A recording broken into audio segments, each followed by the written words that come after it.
Well, hello there, Michael. Happy New Year to you. Happy New Year to you. In 2026. You look as good as you did in 2025. You know, all those fireworks and everything was for me. Yeah.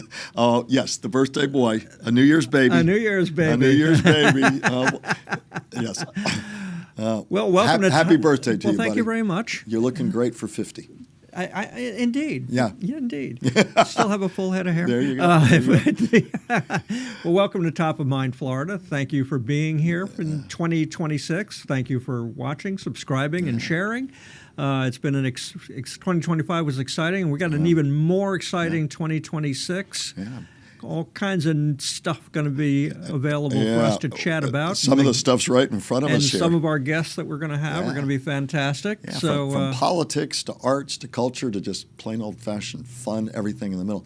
And for those of you over your holiday break, as we welcome you to 2026 with our birthday boy, 9 a.m. Sunday morning, our new slot since mid-December for brand new episodes. Of course, you can catch them anytime, but which is the great thing about YouTube. You and I remember the day. If you didn't catch it on TV, you're done. Then they had the VCR and then everything else. But right now, 9 a.m. every Sunday mornings, our place where we hope you're joining us for the first run, the first drop of our episodes on YouTube, on our audio platforms. Of course, you can catch them anytime after that as well. But Apple, Spotify. Yeah, but we're back to our roots again. Back to our roots. Yeah, 2026, many years, 14 we spent on To The Point doing that broadcast. So same analysis, same great guest. And with that, sir, happy birthday. We'll sing happy birthday to you later. Yes, I look good with my sash. Okay, I can't unsee that. So we had this... 2026. What's on your mind? Well, the thing that, politically, the thing that everybody's going to be focusing on is the governor's race. Yeah.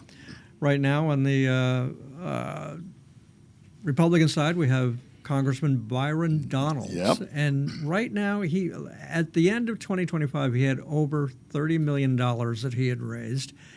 He had Donald Trump's endorsement. He appears, emphasis on the word appears, to be the front runner. No polls for this guy, which I love. The primary is not till August. But let me throw at you, headline, Trump's pick to replace DeSantis faces a Republican pile-on in Florida. Yeah, well, it depends on who's doing the piling. We have the lieutenant governor, Jay Collins. He's lived in Florida since 2019, so he's very well versed in our state. Yeah. And he's been lieutenant governor for just a few months. Yeah. And he hasn't, as of now, had even an endorsement from his governor. Yep. So Jay Collins, I have a feeling, may not even formally announced. He might just drop out. And then, of course, you have former House Speaker Paul Renner.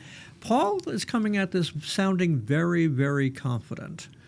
It's saying, I'm the issues guy. I can talk about the issues like affordability and insurance that others won't. Right, right. And he's just, it's an interesting level of confidence because I hate to break it to him, but 95% of Floridians couldn't name the current House Speaker, never mind the former one. You know, people don't pay close enough attention to the Florida legislature. So how's a guy like him break out? In a state, too, where it takes lots of media money to break out across the state. Yeah. Well, I think, we'll see, 8 months is forever in politics. Let me quickly go down. We have, and I know very little about this guy, James Fishback. Oh, yes. He's 31 years old, just turned 31. He's a CEO of a startup. Gary Fineout in a column described him, and you know Gary Fineout's work. Oh, yeah, Gary Fineout's a great reporter. Great reporter. Said this, he talked recently before the new year, saw investor and online provocateur James Fishback splashed into the governor's race, where he immediately ripped into Donalds, and I'm quoting here, even calling the back Republican, quoting here, a slave to donors and corporate interest. So it's getting nasty already. Yeah, he's also... But who is this guy? He's also very anti-immigrant. Yep. America is for Americans, he says, in his opening 20-minute speech that he gave last month. The brave thing for our brothers and sisters in Haiti or Brazil or Mexico or India or China, the brave thing for them to do is stay right where they are. Do not come here on a H-1B and take our jobs from us. So, is this all just noise, Brian? Because Gary points out you got tons of money in the bank, as you said. We'll see how strong the support of the president is. That's going to be an interesting storyline in 2026, not only in Florida but everywhere else. The value of that Trump endorsement. But he's got Trump behind him, top state Republicans.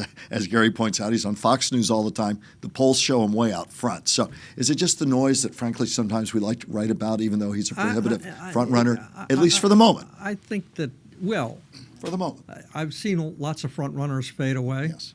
And if this guy says he's so seen it, that's, he's covered most of them. Yeah. I can remember when everybody was convinced that Jeb Bush would be the nominee for president. He had more money than anybody else. What a guy who was a former governor. He's part of the Bush family. Who in the world would stop Jeb Bush?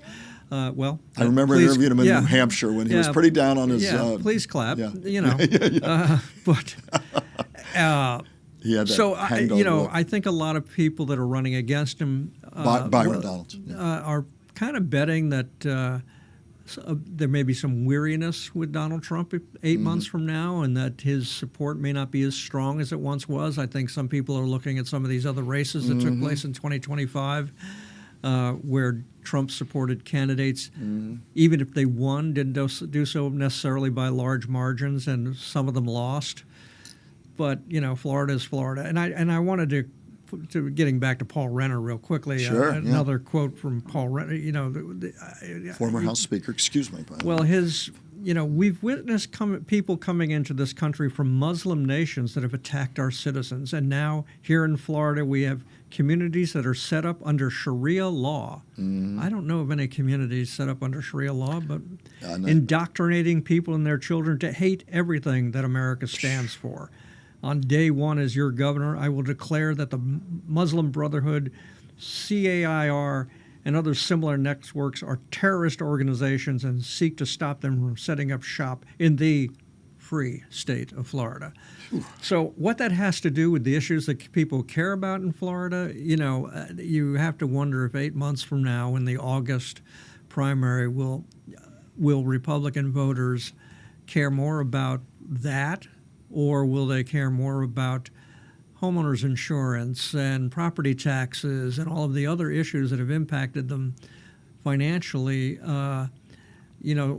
This kind of rhetoric often works when times are good, but when you get to the pocketbook issues, sometimes people don't want to hear that stuff anymore. But we'll see. Gary Fineout also wrote, again, a long time, a great writer. He also wrote, I want your take, and he said, quoting, you're talking about DeSantis. Where is he in all this? He says, quote, this is a quote, he just knows he doesn't want Byron, meaning Byron Donalds, to be governor, but there isn't a solid plan to stop him, said one longtime Republican consultant familiar with DeSantis' thinking. So your take on that? Where's the soon-to-be former governor in all of this going to be? Well, and he hasn't exactly rolled out the carpet for Collins either, his lieutenant governor. The war between DeSantis and Trump has never really stopped. How dare he run against Donald Trump is Trump's view, and even though DeSantis got slaughtered in the presidential race despite raising a ton of money, he did very, very poorly. But another thing that we've talked about sometimes is that Donald Trump's chief of staff, Susie Wiles, from Jacksonville, helped DeSantis get elected to his first term. Yeah. And then got into some row that has never been completely understood shortly after he took office, where she winds up getting thrown out of Tallahassee. Right. But he didn't stop there. When she went back to Tallahassee to run her, public relations and political strategist business, he went out of his way to tell people, don't employ her, don't hire her. He went out of his way to try to destroy her. Well, ever since she got really close to Donald Trump and helped him win election and everything, let's just say that I don't think she cares whether or not Ron DeSantis, accomplishes anything. And I think I think she probably helped persuade Trump to support Byron Donalds more because it was anti-Ron DeSantis. So, you have these little shenanigans that go on behind the scenes, and Susie Wiles remains to be very powerful in the White House. Top political operator. Absolutely. So, and we'll see what happens there. And who am I leaving out? We talked about Jay Collins, right? Yep. Casey DeSantis. For a while there, early in 2025, all the talk was Casey going to run? Would that destroy it for everybody else? And then, about mid 2025, silence. In fact, very little of her showing up at public events and stuff like she had done throughout much of the administration. And there became more and more chatter. And a behind-the-scenes force and her husband's presidential bid. And there became more and more chatter that she would not run for governor. Yeah. Now, even as we're talking here, she may be announcing. You never know. But and we'll do an update. And getting back to Jay Collins, the lieutenant governor, he was struggling to get an endorsement from Ron DeSantis, who had appointed him just a few months ago. So, so Florida politics is at least always interesting. So here's the question, of course, because for Democrats, red state. Is there any way at the top of the ticket they can have a breakthrough? You have Dave Jolly. You and I've talked to him, and we're looking to get all these people aboard. We're going to be sounding them all out to be right here with us on Top of Mind Florida. Dave Jolly, former Republican congressman, now running as a Democrat. Some shades of Charlie Crist, although he's quick to say, Well, Charlie Crist is apparently going to be running for mayor of St. Petersburg. Well, okay, good. So there you go. If that doesn't work, he'll run for school board. I don't know. Dave Jolly, your thoughts on him, and then Demings out of Jerry Orlando. Demings, the Orange County mayor. Among the names on the Democratic side, the fields are going to continue to grow. Sure. But in terms of names that, let's be frank, have some reasonable chance for name recognition and some fundraising, we're touching on some of the top names right now. First with Jolly, your thoughts. Well, Dave Jolly is trying to be more moderate. He's doing the bring everybody together theme. He was toward the end of the year of 2025. He was traveling the state with former Congresswoman Gwen Graham, the daughter of former Governor Senator Bob Graham, and she had run for governor once herself, and didn't win the nomination on the Democratic Party. But the two of them are traveling a lot. Part of me wonders if there's a hint there of a team. A Jolly Graham Interesting. Yeah. You heard it here first, folks, if it happens. Brian's covering all his political bets early in 2026 here. And Jerry Demings will be, he's very, very popular in Orange County, and Central Florida is often key for Democrats. But they need to raise a lot of money. Yeah. They're, over 1 million, I think almost 1.5 million registered Republican voters behind Democrats. Where you had many, many decades of Democrats having a strong lead over Republicans. That's a remarkable change. And since, they're primaries, so independent voters don't vote in the primaries in Florida. So you have 1.5 million voters that are on the sidelines until the general election. And in primaries, it tends to be the more active voters who vote, the more engaged voters. So whether you're hardcore right, hardcore left, you tend to have more of those that vote. Fewer middle-of-the-road voters show up in the primaries. But the governor's race might be a little bit different. But so why don't Democrats, deep red state, and if you're a Democrat at the start of 2026, what do you do to not just go bury your head in the sand and say, it's nice to run, but I have no prayer? I mean, how do you thread that needle at all on what you consistently and very accurately, of course, describe as a deep red state? Do Democrats hope that they catch a wave of dissatisfaction with Republicans more generally, as some pundits suggest is growing in the country? That's its own debate, but if I'm a Democrat, boy, that is one big mountain to climb. Well, I think they need to quickly strengthen the state Democratic Party, which has been very weak for a long time. Yeah, you've talked about this for years, There's Brian. been some improvements, supposedly, but it's not like they've been winning a lot of state legislative seats in the last 10 years. They almost have to start all over again. you often, if you look at the history of Florida governors, for example, many of them were in the state legislature. They were the state senators, state reps. Some of them were in local government first. Maybe some of them came straight from Congress. But you have to build from the bottom up, and they haven't done a very good job of doing that. The Republicans have done a really great job of building from the bottom up, so they'll continue to build a bench that way.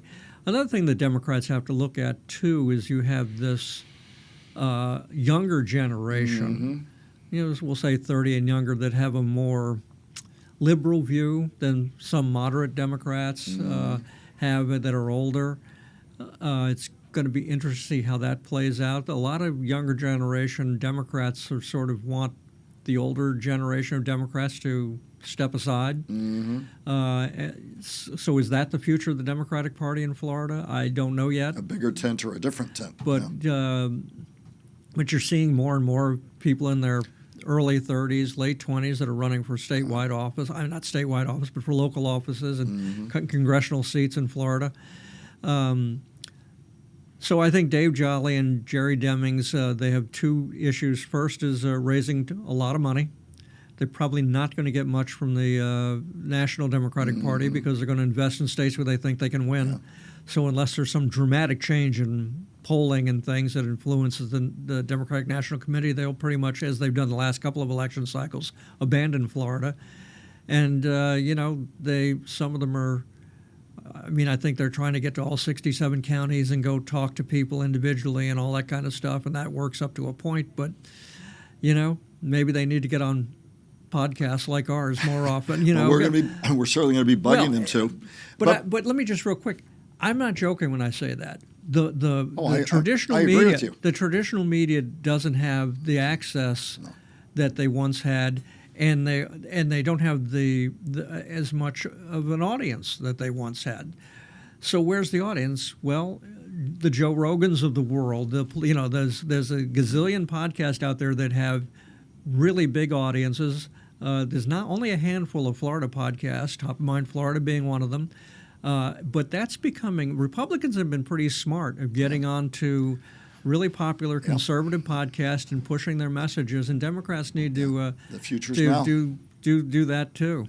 Let me ask you, because people ask me all the time. I don't want it to be just about the personalities, the issues. So, as we talk issues that the voters will have to vote on, and we talk about this all the time. You have to think economy, the affordability crisis. Many in the Republican legislature say we've whipped the property tax, the property crisis into shape, or property insurance crisis. There's still going to be the big property tax debate in 2026 about getting rid of property taxes or drastically reducing them. But as we look at issues and pocketbook issues, which, as you always rightly say, really drive people to make a decision, talk about how that plays out in Florida. Well, by the end of December, people were starting to feel inflation more. There was a jobs report that came out that showed a decline in small companies 50 and under of hires, and a decrease in employment. And I think that another thing that's going to start happening over the next year or two is some white-collar jobs, predictions are all over the place on where this. white-collar work goes, White-collar are being threatened by AI. A lot of Florida jobs are also white-collar jobs.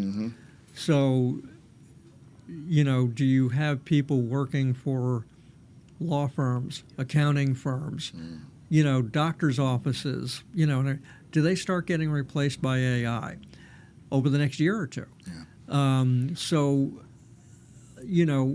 So as people, younger generation people, apparently from surveys I've seen, are starting to become concerned about AI and starting to become concerned about their future. So as I get around again to that 30 and younger people looking at the politics, part of it is, am I voting for somebody who's looking out for my future?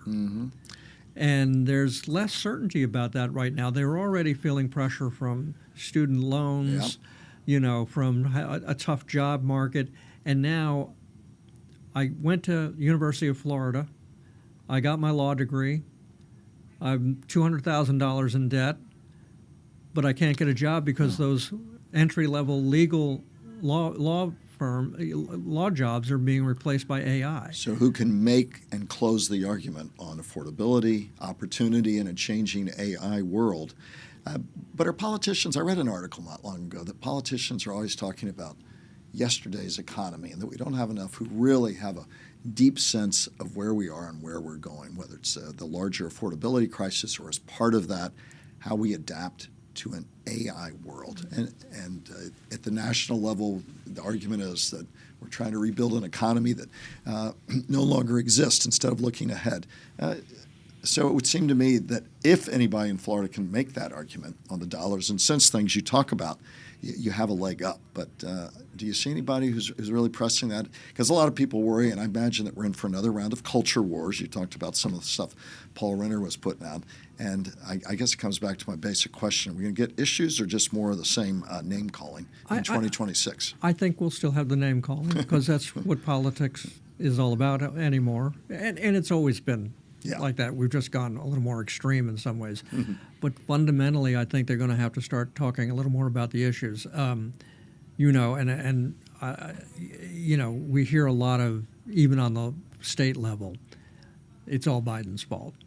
Well, once you've taken over for a year and you've had you're running, you own it. And so, exactly. So that kind of thing may not work anymore.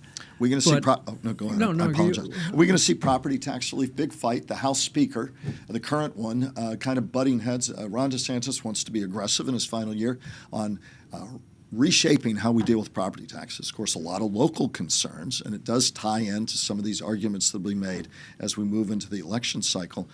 His argument is, we need to slash property taxes. He's arguing some, like the current House Speaker and others, maybe aren't as quick to want to go all the way on that. The debate among municipalities about what do we do if we slash property taxes in terms of, local services. How does that play into the dynamic of what we'll see this year and then ties back into that affordability issue for us here in Florida, Brian? Well, it's become nasty up at the State House on this. They have to do something about property taxes because they've pushed it so hard. It's very enticing to people. Mm-hmm. So the dollars and cents you can reduce my property taxes. I think when they had Florida Doge, let's find waste in local governments.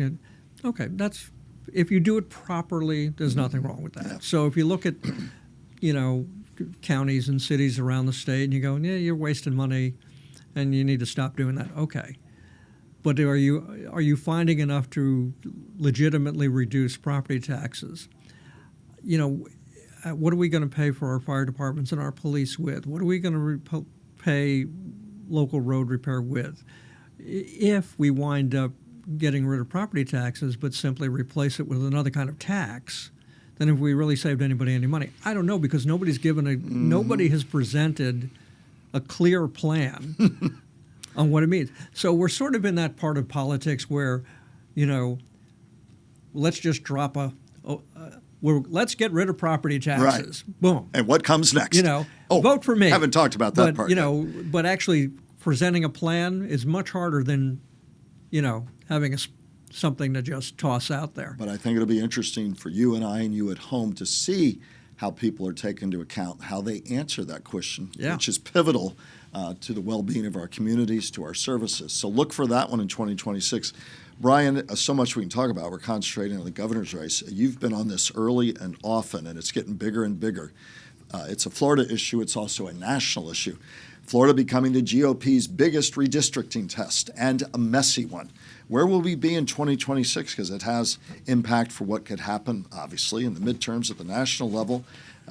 Again, one recent article talked about Florida being the crown jewel and Republican national redistricting ambitions ahead of the 2026 midterms.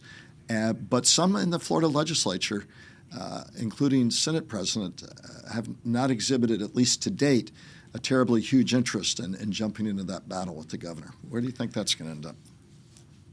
Well, the governor's talking about calling a special session in 2026 to handle redistricting. The Senate has been a little more reluctant to say anything at this point. The House has originally they presented 8 plans for redistricting, then they reduced it to 4, and then they were talking about going back to 8. And the House and the governor have not been getting along well for the last year. Which would be an understatement. So, and the legislature is also at this point now where if they don't want to do something that the governor wants, can they outweigh him? Right. He can keep calling them back for special sessions, but wouldn't be the first time they got called back for a special session and the leaders brought everybody in for 5 minutes, hit the gavel and said, session's over. Yeah. And, that's happened in the past. So I don't know. I think doing redistricting in 2026 when you're 4 years away from the new census, the Florida's going to benefit enormously from redistricting after the new census. Blue states like California, New York, Massachusetts, Illinois, their population has declined. They're going to lose congressional seats / electoral votes. Texas, Florida, some other red states. Florida could pick up 2, 3 congressional Dems seats. are worried about that, Texas will pick up 4 Yeah. or 5 without this redistricting. And it just it's a level of power grab that I don't think the founders intended. Gerrymandering has gone on forever. Yeah. Democrats, when they had total control, were as guilty, but this is a little more extreme. It used to be we, change districts every 10 years, and to do it in the middle, just for pure, we want to create more Republican seats. Well, if the Democrats ever do take control again, what do you think they're going to do? Are we going to be redistricting every year? Yeah, what goes around comes around. Yeah, it's a little silly. Listen, we've got the start of 2026. We've got all year to talk about, bring in guests to talk about the issues. We certainly welcome you after the holiday to a wonderful 2026. Some final top-of-mind thoughts of what you want people to be thinking about as we move into this new year, Brian. Well, as you may recall from a previous podcast, I talked about one of the hottest issues facing the legislature in 2026, the Flamingo versus the Mockingbird. Yes, if you haven't heard, will we be up. getting rid of the Mockingbird and replacing it with the Flamingo? It's very controversial. Let's think about all the issues you face when you get up in the morning. I'm sure the first thing you think about, will the legislature finally deal with the state bird? But that's not the only hot issue that they're dealing with. I don't know about you, but that little yellow tag on my license plate with the expiration date, I'm tired of it. I want it gone. Well, guess what?